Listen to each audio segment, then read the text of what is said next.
Mon enfant, écoute mes paroles. Fais attention à mes conseils, ne les oublie jamais. Garde-les au fond de ton cœur. Ils donnent la vie et la santé à tous ceux qui les acceptent. Bonjour les audacieuses de la foi et bienvenue sur la chaîne Osez vaincre. La guérison est la volonté de Dieu. Lorsque nous lisons les Écritures, nous ne voyons pas Jésus prêcher comment recevoir la guérison. Jésus a prêché le message du royaume et les gens qui l'écoutaient étaient guéris. Pourquoi? Parce que la guérison est un symptôme sur l'enseignement du message du royaume. Jésus ne faisait pas des entretiens de pré-guérison. Les gens venaient, écoutaient et ils étaient délivrés et guéris.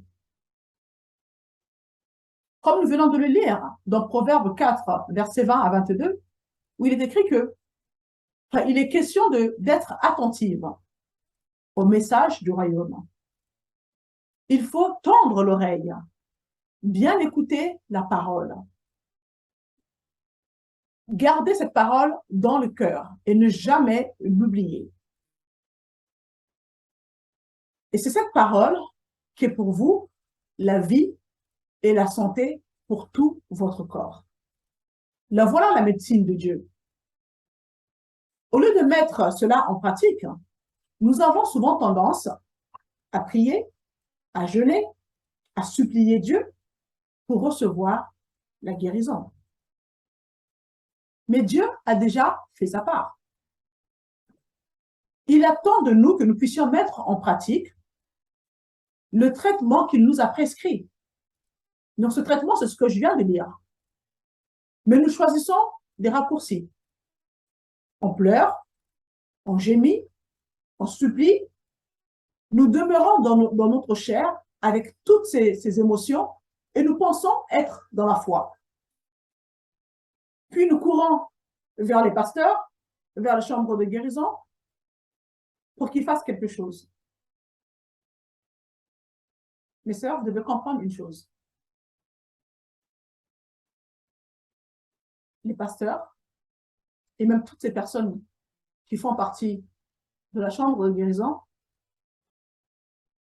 ont reçu exactement le même Saint-Esprit que vous. Ils ont le même Saint-Esprit que vous. Ils ont la même parole, la Bible. Ils ont reçu la même mesure de foi que vous. Cependant, la foi fait des progrès. C'est ce que nous dit la parole. Et c'est vous qui êtes responsable de cela. Vous avez la foi du Fils de Dieu. Parce que certaines personnes viennent dire, mais non, mais moi, j'ai pas la même foi que toi. Nous avons tous la même mesure de foi. Il n'y a pas de favoritisme avec Dieu. Il nous a tous donné la même mesure de foi. Amen. Vous avez la foi du Fils de Dieu. Galates 2:20. C'est écrit. Le salut que vous avez reçu contient également la guérison. En grec, sozo ou soteria. Ces deux mots incluent la guérison physique. Amen. La parole de Dieu seule a le potentiel de vous guérir. Lorsque Jésus parle du message du royaume, celui-ci inclut tout ce dont l'homme a besoin, âme, esprit et corps. Le corps est inclus dans l'œuvre rédemptrice de Christ. La guérison suit le message du royaume. Lorsque vous entendez le message du royaume, vous devez être guéri. Si du moins vous êtes à l'écoute. Si du moins vous recevez la parole et la gardez dans votre cœur. Amen. C'est ce que nous voyons dans les Écritures. Toutes ces personnes qui couraient vers Jésus, ces personnes n'étaient pas nées de nouveau. Mais ces personnes écoutaient la parole. Elles écoutaient la parole et La guérison était là. Ces personnes n'étaient pas nées de nouveau. Mais vous, vous l'êtes. Vous êtes nés de nouveau. Alors pourquoi cette différence? Pourquoi en écoutant la parole, vous n'êtes pas guéri? Pourquoi? Posez-vous la question. Ces personnes venaient écouter la parole, mais aujourd'hui, nous constatons que la majorité des personnes qui cherchent la guérison viennent pour raconter l'historique de leur maladie. Amen. Ces personnes sont tellement impressionnées par le diagnostic du médecin, sont tellement impressionnées par leur vécu, par tout ce que les démons, les sorciers leur font subir. Quand elles se retrouvent à la chambre de guérison, ou même devant les pasteurs, ces personnes passent leur temps à expliquer, à donner l'historique de leur parcours médical. Mais est-ce que nous lisons cela dans les Écritures? Non. Jésus ne faisait pas cela. Il ne passait pas son temps à dire, OK, d'accord, bon, qu'est-ce qui t'arrive? Pourquoi tu en es là? Pourquoi tu as cette maladie? Est-ce que dans ta famille, tout le monde souffre de cette maladie? Les gens meurent de quoi dans ta famille? Comme font souvent les médecins lorsqu'on va les voir, lorsqu'ils nous posent toutes sortes de questions, mais au fait, est-ce que dans ta famille, il y a des gens qui souffrent de telle maladie, de telle maladie, de telle maladie? Et souvent, moi, je réponds non. Et même si c'était le cas, je dis non. Moi, je suis née de nouveau. Mais je fais maintenant partie de la lignée de Christ. Ce n'est pas parce que mon grand-père, ma grand-mère, ma mère, mon père ont eu telle ou telle maladie que je suis obligée d'avoir cette maladie. Non. Pour les médecins, ça paraît logique. C'est la raison pour laquelle ils n'arrêtent pas de me poser ce genre de questions. Est-ce que dans ta famille, il y a ceci, il y a cela? Non, je fais partie de la lignée de Jésus-Christ. La maladie qu'a eu mon arrière-grand-père ou mon grand-père ne me concerne pas. Je ne suis pas concernée par ça. Vous comprenez? Donc, on passe notre temps à écouter les diagnostics du médecin à tel point que notre foi n'est plus placée sur Dieu, mais sur les diagnostics du médecin. Et du coup, nous sommes impressionnés par le discours du médecin. On perd la foi, on ne croit plus en qui nous sommes en Christ, on oublie complètement ce que contient le salut que nous avons reçu en Jésus-Christ et nous nous focalisons sur le diagnostic. On regarde les symptômes, on regarde les examens médicaux, on regarde la réaction du médecin en face de nous. Où est la foi? Où est la foi? On est complètement dans la chair. Et comme je l'ai déjà expliqué dans d'autres messages, quand vous êtes dans la chair, vous ne pouvez pas vaincre le diable. C'est son terrain. Ce n'est pas le vôtre. C'est dans l'esprit que nous sommes capables de résister au diable, pas dans la chair. La foi vient de ce qu'on entend. Ce qu'on entend vient de la parole de Christ. Vous écoutez qui en ce moment? Est-ce les médecins? Est-ce votre corps? Ou est-ce la parole de Dieu? C'est à vous de faire le choix. Amen.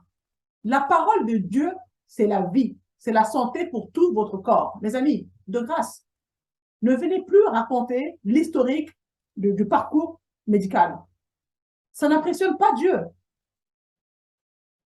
Moi, si quelqu'un vient me voir pour prier, il faut comprendre que ce n'est pas moi qui fais le miracle. C'est l'Esprit de Jésus-Christ en moi qui fait ce miracle. Et l'Esprit de Jésus-Christ en moi a déjà guéri des malades. L'Esprit de Jésus-Christ en moi a déjà ressuscité les morts. L'Esprit de Jésus-Christ en moi a déjà purifié les lépreux. L'Esprit de Jésus-Christ en moi a déjà tout fait, même si moi, je n'ai jamais expérimenté cela. Donc, quand vous venez me voir, pourquoi vous allez voir quelqu'un d'autre pour prier, pour recevoir la prière? Votre historique médical n'impressionne pas Dieu. Dieu le sait déjà. Il le sait déjà. Amen. Le diable aime beaucoup vous pousser à raconter l'historique de tout ce que vous vivez, de tout ce que vous voyez, de tout ce que vous ressentez, pour impressionner, dans le but d'impressionner la personne qui est en face de vous, qui est censé prier pour vous. C'est pour déstabiliser la personne. Vous devez comprendre ça. Moi, si j'ai besoin de recevoir un coup de main, parce que je ne sais pas, moi, je vais déplacer une armoire chez moi qui est très lourde, je vais demander de l'aide, mais je ne vais pas expliquer aux gens que c'est la marque de mon armoire, le poids de mon armoire, où est-ce que je l'ai acheté, depuis quand je l'ai. Mais on s'en fout de tout ça. J'ai besoin d'un coup de main. Alors tu viens, tu me donnes un coup de main, on déplace l'armoire. Point. C'est tout. Je n'ai pas besoin de raconter l'historique de mon armoire. C'est la même chose quand vous allez voir quelqu'un pour recevoir la prière. Je peux comprendre que seul, parfois, c'est difficile de se fortifier dans la foi. Donc, on a besoin d'être à deux parfois, c'est bien. La foi, ça se transmet, ça se communique. Je peux le comprendre. Mais n'allez pas raconter l'historique de votre parcours médical. Ça n'impressionne personne. Ça vous impressionne peut-être, oui, je peux le comprendre, parce que vous le vivez. Mais comprenez que lorsque vous passez votre temps à expliquer les détails de tout ce que vous vivez, Satan, si la personne en face de vous n'est pas affermie dans la foi, ça va plus impressionner la personne, ça va déstabiliser peut-être la personne sur qui vous comptez pour recevoir de l'aide. Donc, oubliez cette façon de faire. Vous devez simplement croire que la parole de Dieu a le potentiel de vous guérir. La parole de Dieu, elle est esprit et vie. C'est la santé, c'est la guérison pour votre corps. Oubliez l'historique de votre parcours médical. Ça n'impressionne pas Dieu. Dieu connaît déjà votre histoire. Amen. Et sa réponse par rapport à ça, c'est que par mes meurtrissures, vous avez déjà été guéri. C'est un fait accompli, c'est fait. Jésus a, a, a, a tout fait à la croix.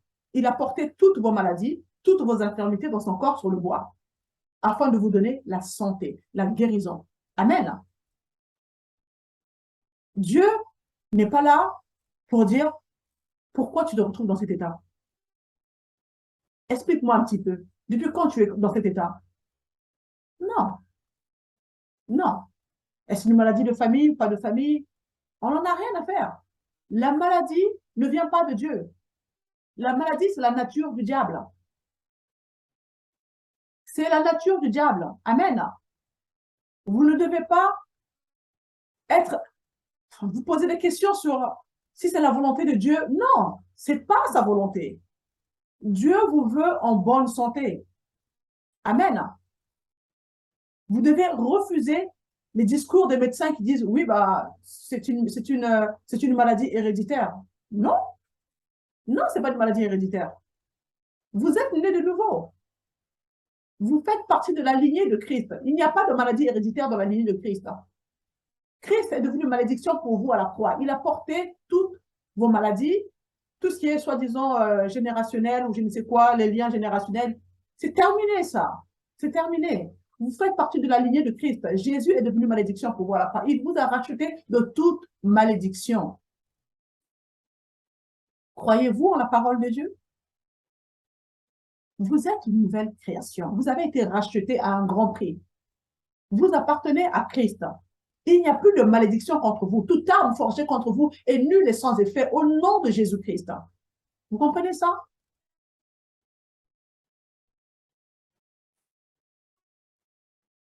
Je suis un peu remontée pour la simple raison que beaucoup de personnes autour de moi subissent la maladie.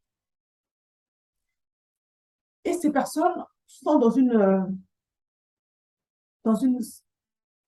comment dire ça? Une forme de passivité qui n'est pas normale. Vous êtes une nouvelle création en Jésus-Christ. Jésus-Christ est venu habiter en vous.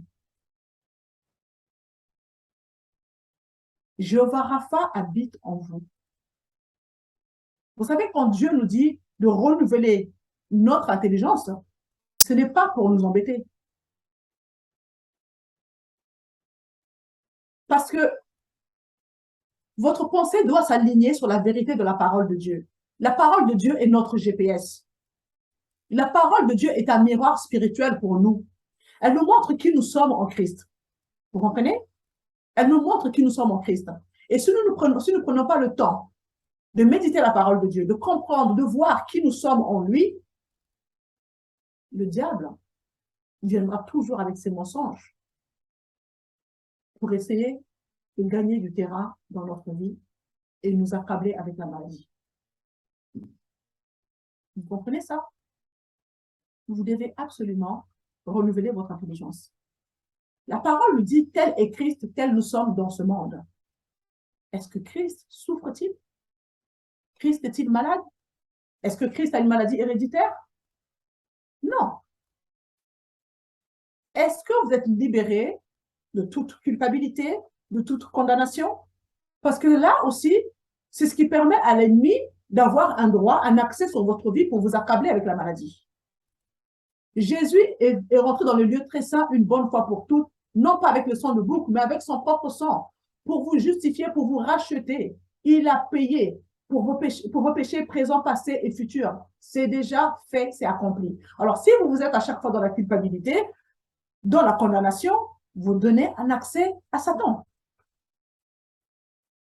Est-ce que vous vous considérez vraiment comme étant la justice de Dieu? Qui êtes-vous? Parce que si vous ne croyez pas en la vérité de la parole de Dieu qui dit que vous êtes la justice de Dieu, qui dit que vous avez tout pleinement en Jésus-Christ, vous avez l'autorité sur la terre, si vous ne croyez pas en cela, alors vous permettez à Satan de venir vous attaquer. Il vous attaque avec la maladie. Vous lui donnez un accès. Vous devez être pleinement persuadé de qui vous êtes en Christ. C'est la clé pour vivre les promesses de Dieu. Qui êtes-vous? Arrêtez de vous approprier la maladie. Je te parlais de ma maladie. Je te parlais de mon cancer. Je te parlais de mon diabète. Je te parlais de ceci. Ma maladie, ma maladie, ma maladie. Non, ce n'est pas votre maladie. C'est du diable. Votre langage doit changer. Vos paroles sont puissantes. Elles contiennent il y a une puissance spirituelle qui se tient derrière vos paroles. Quand vous vous appropriez la maladie, vous-même, vous l'appelez à l'existence. Ma maladie, ma maladie, ma maladie. Il y a une puissance spirituelle qui est derrière. Mon frère, ma soeur, vous devez changer votre langage. Vous êtes né de nouveau. Vous êtes un en esprit avec Jésus-Christ. Vous avez sa foi, vous avez son armure, vous avez son sang, vous avez son nom, vous avez les dons de l'esprit, vous avez sa puissance, vous avez les clés du royaume, vous avez l'épée de l'esprit. Vous êtes bien armés, nous sommes bien armés pour vaincre. Comment est-ce que vous vous voyez? Vous savez que Dieu a beaucoup investi pour nous? Est-ce que vous imaginez un petit peu le cœur de Dieu lorsqu'il vous voit dans cet état? À courir à gauche et à droite pour qu'on puisse prier pour vous, pour que vous puissiez recevoir la guérison. Quand il vous voit en train de pleurer, en train d'être enfermé dans un corps malade depuis des années, pour Dieu, la maladie est une captivité. La maladie est une prison. Quand vous êtes malade, on fait des choses à votre place. Quand vous êtes malade, vous ne pouvez pas atteindre votre objectif. Quand vous êtes malade, vous n'avez pas tous vos moyens pour faire des choses qui vous plaisent. Ça vous appauvrit, c'est une pauvreté la maladie. Ça ne vient pas de Dieu. Amen. La maladie ne vient pas de Dieu, c'est la nature du diable. La maladie, elle est là pour vous détruire. Elle est là pour vous tuer. Jean 10, 10. Le diable ne vient que pour voler, égorger et détruire. L'objectif final de la maladie, c'est de vous tuer. Ne pensez pas que Dieu puisse utiliser la maladie pour vous enseigner quelque chose. Dieu n'utilise pas la maladie pour vous corriger. Il utilise sa parole pour vous corriger. Il utilise sa parole pour vous perfectionner. Il utilise sa parole pour vous rendre inébranlable. C'est la parole de Dieu qui opère ce changement en vous. Ce n'est pas la maladie. La maladie ne vous enseigne rien du tout. La maladie ne vient pas de Dieu. La maladie est un serpent. Qu'allez-vous faire si vous voyez un serpent dans votre maison? Vous allez déménager? Vous allez fuir votre maison? Moi, en tout cas, je paye une maison tous les mois. Et croyez-moi que je tiens à vivre dans cette maison. Je tiens à profiter de ma maison. Je n'abandonnerai pas ma maison parce qu'il y a un serpent qui est là. Certainement pas. Le serpent doit dégager. Je ferai tout pour le tuer. Mais je ne laisserai pas le serpent me faire fuir de ma maison. Ma sœur, ton corps est le temple du Saint-Esprit. Ton corps est ta maison. Le serpent, c'est la maladie. C'est le diable. Est-ce au serpent de te dire comment est-ce que tu dois vivre? Est-ce au serpent de dicter les règles de ta vie? Ou c'est à toi de faire dégager le serpent? Pourquoi est-ce que tu subis la maladie? Pourquoi? Je suis là pour te secouer dans l'esprit. Parce que tu es bien armé. Dieu t'a équipé pour vaincre. Tu ne dois plus permettre à Satan de t'affliger. La maladie est une affliction. Ça ne vient pas de Dieu. La volonté de Dieu est que tu sois en bonne santé. Le serpent, tu dois le tuer. Il y a un serpent dans la maison, qu'est-ce que tu fais? Je vais prier? Je vais jeûner? Je vais demander si c'est la volonté de Dieu? Mais certainement pas. Certainement pas. Il est là, premier réflexe. Je dois chercher quelque chose pour le tuer. Ok, ça peut t'impressionner au départ. Tu peux crier au départ. Mais après, on fait quoi? On laisse le serpent dicter les règles? Non. Non. Tu es puissante en Christ. Tu es puissante en Christ. Alléluia. Le serpent est venu dans ta maison dans le but de te tuer. Il est là pour voler ta liberté. Il est là pour te maintenir dans une captivité. C'est une prison. La maladie est une prison. Alors tu dois te lever en tant qu'enfant de Dieu, rempli de puissance, pour tuer le serpent. Amen. Le serpent n'est pas là pour dicter ta vie. Ah oui, mais je ne peux plus faire ceci. Je ne peux plus manger telle chose. Je ne peux plus aller à tel endroit. Pourquoi? Parce que je suis malade. Parce que tu es malade. Parce qu'il y a un serpent dans ton corps. Et du coup, je ne peux plus faire ci, je ne peux plus faire ça. C'est lui qui dicte les règles. Non. Non, non. Tu dois dire au serpent qui tu es en Christ. Amen. La maladie, c'est la nature du diable. Tu n'es pas là pour cohabiter avec le serpent. Non. Tu n'es pas là pour cohabiter avec le serpent. Tu dois tuer le serpent.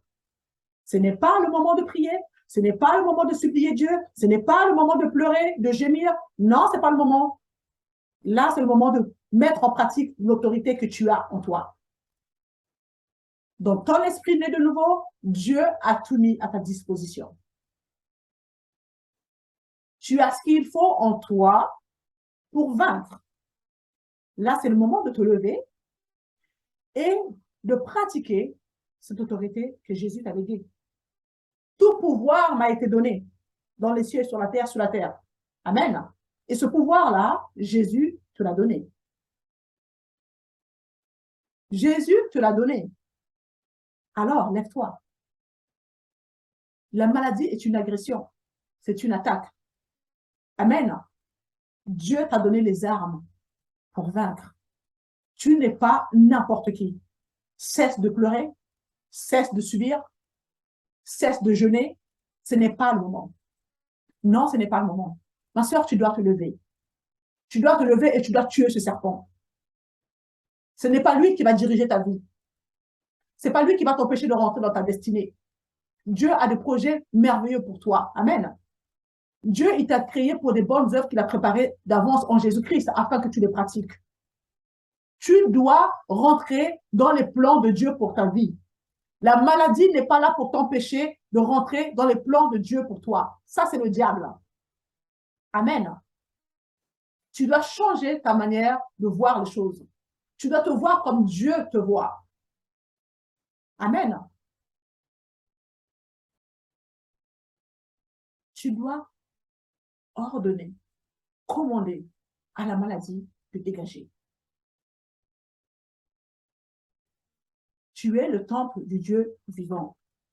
Tu as la plénitude de Christ en toi. Tu détiens l'autorité. C'est toi qui détiens la puissance. Amen. L'ennemi ne doit plus continuer à régner dans ta vie. Jusqu'à quand? Jusqu'à quand l'ennemi va continuer à t'assiéger? Jusqu'à quand? Qui habite en toi? 1 Jean 4,4. Celui qui habite en toi est plus grand que celui qui est dans le monde. Amen. Le lion de la tribu de Juda habite en toi. Tu es la justice de Dieu. Alléluia. L'esprit de Jésus-Christ avec toi est... Oh, vous êtes un. Vous êtes un en esprit. Tout genou doit fléchir devant Jésus-Christ. Tout genou fléchit devant le nom de Jésus-Christ. Mon objectif ce matin, ma sœur, et même les frères qui me regardaient, vous qui m'écoutez, est de vous secouer dans votre esprit, afin que tu prennes le contrôle de la situation. Ce n'est pas Satan qui doit diriger ta vie. Non, certainement pas. La Bible déclare que Dieu a écrasé Satan sous tes pieds. Mais comment peut-il encore diriger ta vie? Comment tu peux laisser faire une telle chose? Non. Au temps de Dieu, je serai guéri. C'est un mensonge. C'est un mensonge. Dieu t'a déjà guéri il y a 2000 ans de cela. C'est un fait accompli. À la croix, Jésus a déclaré, tout est accompli. Il n'a pas rajouté, à l'exception de. Non. Il n'a pas rajouté cela. Tout, absolument tout est accompli. Il n'y a pas un peut-être derrière. Alors, si Dieu est capable de te recréer entièrement dans l'esprit, cela signifie qu'il est aussi capable de guérir ton corps. Est-ce que tu crois en la parole de Dieu? Le message de l'Évangile est un message de guérison. Nul besoin qu'on te prêche un message de guérison pour recevoir la guérison. La parole de Dieu est suffisante. Elle porte en elle la vie de Dieu et la nature de Dieu. Et bien sûr, la nature de Dieu, c'est la vie et la santé.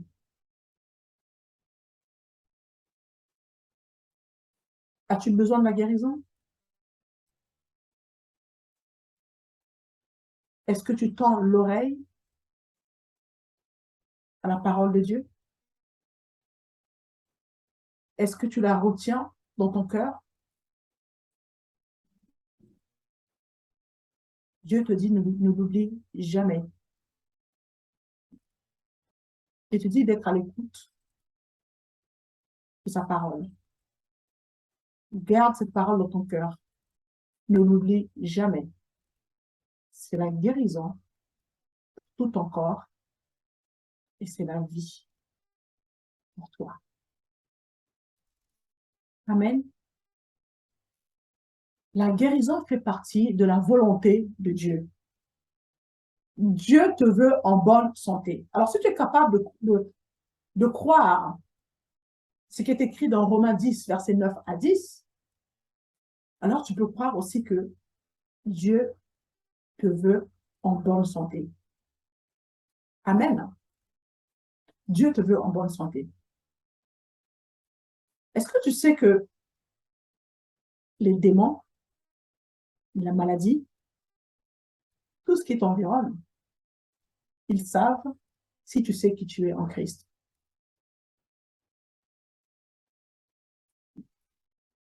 Les 7 fils de Sheva, nous lisons ça dans la Bible,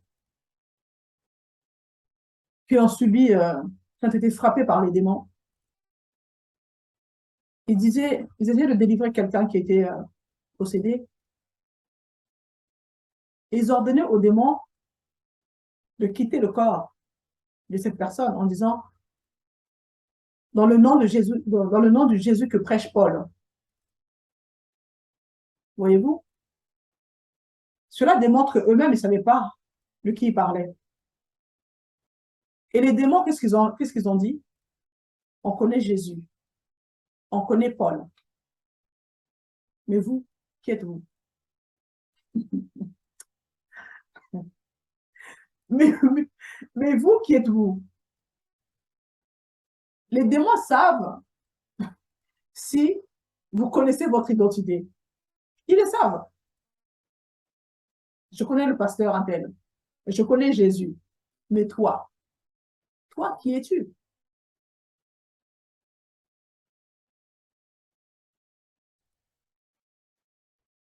Vous n'avez pas besoin de prier, de jeûner pour déloger le serpent.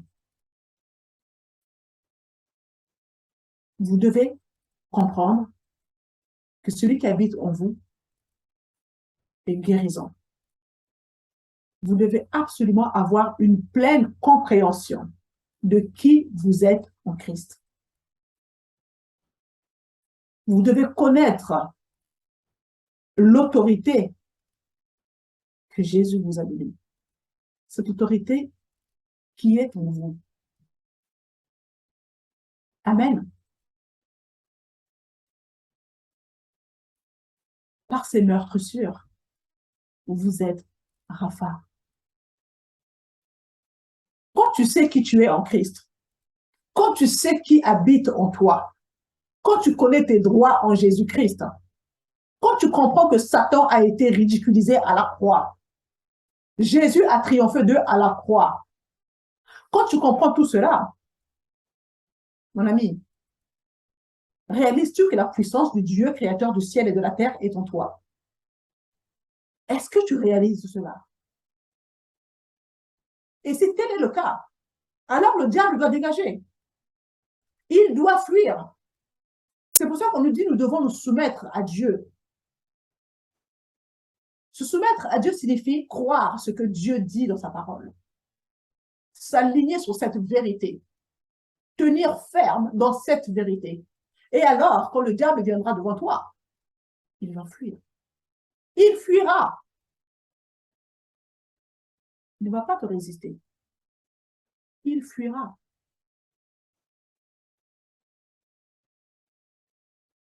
Jésus a payé le prix. Il a payé le prix. La puissance du diable réside dans la tromperie et la ruse. C'est tout ce qui lui reste. Il est édenté. Il est édenté. Quand tu connais la vérité, il n'y a pas de place au doute. Il ne peut pas venir te voler ton autorité.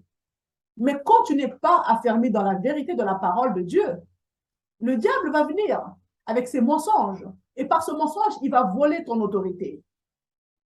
C'est ce qu'il a fait avec Adam et Ève. Il leur a volé l'autorité qui leur revenait de droit.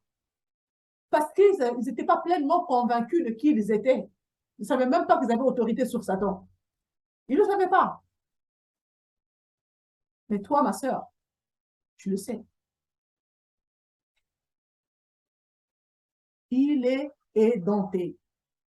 Le diable rôde comme un lion rugissant, cherchant qui dévorer. Si tu connais ton autorité, celui-ci reconnaîtra ton autorité et il va fuir. Il est comme un lion, mais ce n'est pas un lion. C'est une métaphore. Comme, c'est une métaphore. Il n'est pas un lion. Le véritable lion, c'est le lion de la tribu de Juda, et c'est celui qui habite en toi. Mais si tu laisses la place à la peur, la crainte, le doute, alors tu lui donnes ton autorité. Tu lui donnes la puissance. Amen. Mais il faut comprendre une chose, mon sœur. Dès lors que tu es né de nouveau, Dieu t'a transféré dans le royaume de son Fils. Les ténèbres n'ont plus d'emprise sur toi. Le règne, la domination de Satan sur ta vie a été brisée. C'est maintenant Jésus-Christ qui règne sur ta vie. Ce n'est plus le diable, c'est fini. Satan, les sorciers, les démons, ils ne font plus partie de ton royaume. Ils ne font plus partie de ton royaume. Cesse de te focaliser sur les démons, sur les sorciers de ta famille. C'est terminé. Ils n'ont plus d'emprise sur toi. Mais si toi, tu réponds par la peur, par la crainte, alors tu leur donnes un accès. C'est aussi simple que ça. La sorcellerie est une œuvre de la chair. OK? Tu n'as pas à craindre la chair. Ce n'est que de la magie. C'est de la magie, c'est de la manipulation. La sorcellerie, c'est une œuvre de la chair. Qui es-tu en Christ? Qui es-tu? Tu n'es pas n'importe qui en Christ. Tu es plus que vainqueur en Jésus-Christ. Et les vainqueurs doivent conquérir quelque chose, n'est-ce pas? Alors lève-toi. Combat le bon combat de la foi. Lève-toi. Tu es une championne en Christ. Dieu t'a créé pour triompher. Amen. Dieu te fait triompher en Christ. Dieu en toi, toi en lui, tu ne peux pas échouer. Alléluia. Tu ne peux pas échouer.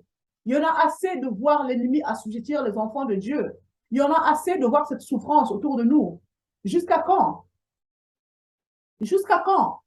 Dieu nous a mandatés. Il nous a mandatés afin de libérer les captifs, délivrer ceux qui sont opprimés par le diable. Amen. Parce qu'il est avec nous. Il nous a oint du Saint-Esprit et de puissance pour libérer les captifs. Il dit, vous imposerez les mains aux malades et les malades seront guéris. Même si tu ne l'as jamais pratiqué, tu peux le faire. Crois-le simplement, crois-le, vas-y. Fais confiance à l'Esprit de Dieu en toi. Si tu oses y croire, tu verras que Dieu va t'utiliser. Tu es un ministre de la guérison en Jésus-Christ. Dieu l'a dit, vous ferez les mêmes œuvres que moi, voire même les plus grandes, parce que je m'en vais auprès du Père. Nous ne savons pas à quoi ça va ressembler, mais au fur et à mesure que nous allons avancer avec audace, nous le verrons s'accomplir, nous serons témoins de ces choses. Nous serons témoins de ces choses. Dieu ne nous a pas donné un esprit de peur, ni de crainte. Il nous a donné un esprit de force, de courage, de sagesse. Amen. Tu es puissante en Christ. La peur ne fait pas partie de toi. Le diable est un menteur. Il est vaincu. Il est vaincu. Il est édenté. Alléluia. Il est édenté. Prends courage. Dieu t'a donné, il t'a donné le pouvoir, l'autorité de marcher sur les serpents, sur les scorpions, sur toute la puissance de l'ennemi. Et rien, absolument rien ne peut te nuire. Il est avec toi, nuit et jour, il ne t'abandonne pas, il ne te délaisse pas. Là, tu peux déclarer, mais si Dieu est pour moi, qui sera contre moi? Qui? Le Dieu créateur du ciel et de la terre habite en toi. L'Éternel des armées est en toi. Jéhovah Rapha est en toi. Alléluia. Mais tu n'es pas n'importe qui. Le diable doit trembler. Il est sous tes pieds. Alléluia. Les sorciers de ta famille doivent fléchir les genoux devant toi. Tu n'as pas à céder par la peur. Tu n'as pas à trembler devant eux.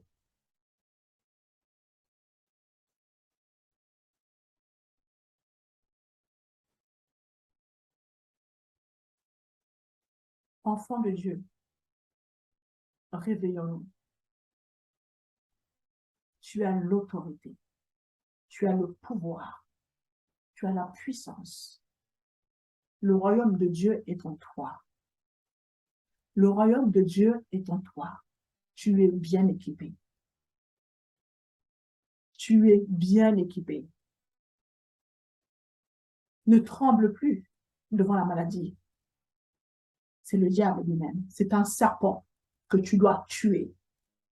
Tu ne négocies pas avec la maladie. Tu n'essayes pas de trouver un compromis, comment vivre avec cette maladie. Non. Ça doit te révolter de l'intérieur. Ça doit te secouer dans ton esprit.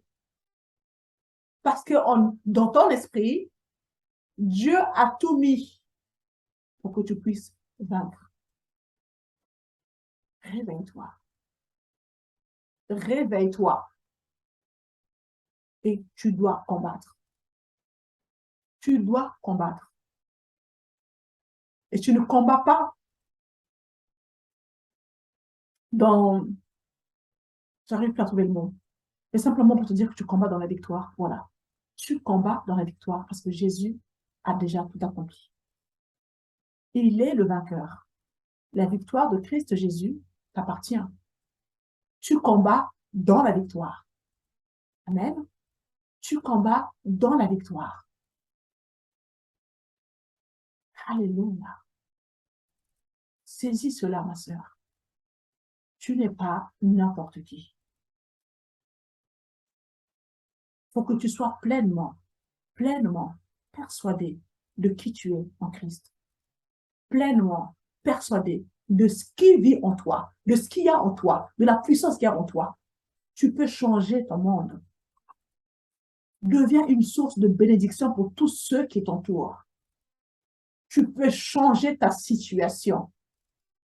Pas besoin de courir après le pasteur pour recevoir la guérison. Non. Tu as tout ce qu'il te faut en toi. Active ta foi.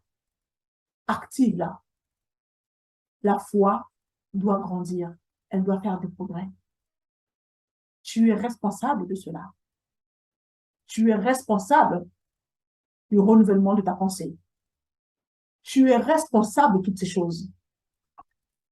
Ne cherche pas des raccourcis. Le diable est têtu. Tu peux aller dans une chambre de guérison. On va prier pour toi. Tu vas recevoir la guérison. Mais tu vas rentrer chez toi. Le diable va revenir avec les symptômes. Et si tu n'es pas fermé dans la parole, tu vas encore ouvrir une porte en disant, mais mince, je pensais que j'étais guéri. Mais en disant cela, tu ouvres la porte à l'ennemi qui va s'introduire à nouveau et ta condition sera pire. Mais quand tu sais que tu sais que tu sais qui tu es en Christ, alors tu peux demander de l'aide à un frère, une sœur dans la prière. C'est bien. Deux valent mieux qu'un.